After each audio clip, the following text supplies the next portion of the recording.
This is not the only way. Then also there are so many better ways too.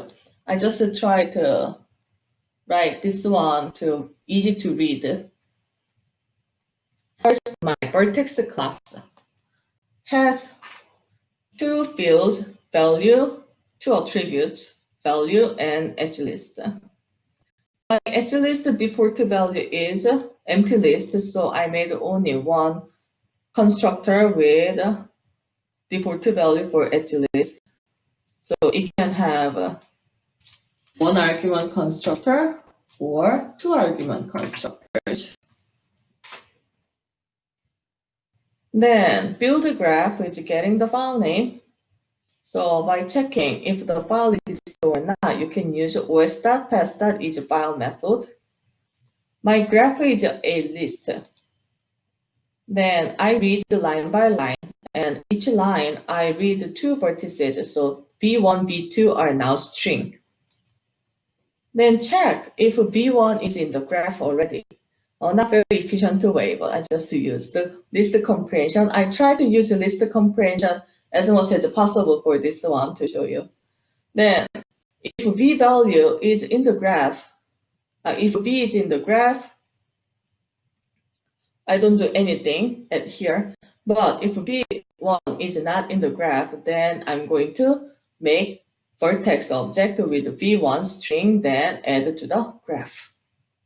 Same thing for the v2. If it's already there, do nothing. If it's not there, then make vertex object with string v2, vertex 2, then add to the graph. After add to the graph, then make sure v1, v2 are in the graph. Then I can connect v2 to v1.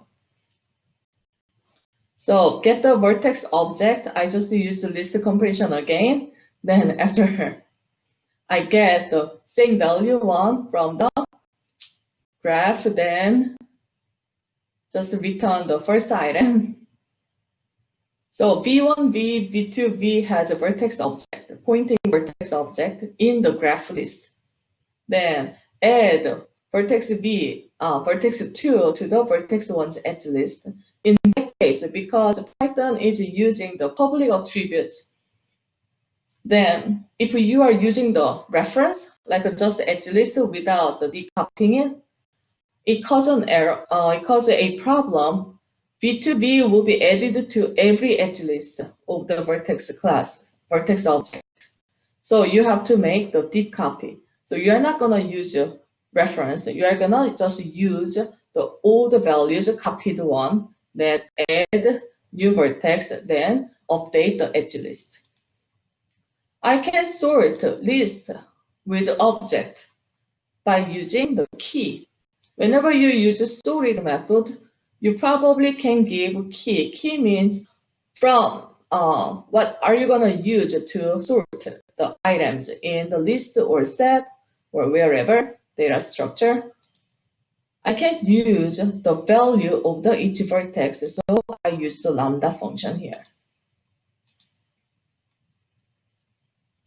Then display graph is visiting every single vertex, then print things.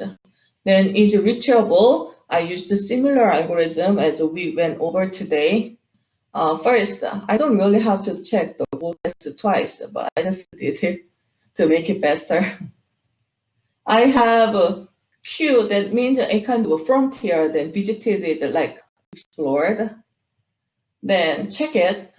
After I pop it from the frontier, then I check all the edge list vertices of that node. Then if I find the goal, then stop it. If I didn't find the goal, then check if it's already in the visited and the frontier. If it's not there, then edit the new node to search. Same thing, almost the same algorithm used for the path cost.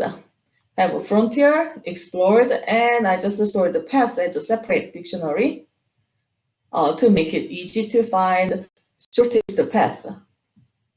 So in the loop, first pop it, then goes through each edge list. So this part is updating the shortest path. If the current one, current child, or current action is not in the path, past dictionary, I add new. If it's in there, I compare them, which one is shorter. Then if current one is shorter, add new. If current one is longer, don't add the current one. Don't add the current action. Then the last one is avoiding endless loop. So if n, the action or child, is not in the frontier or explored, then add it to the frontier.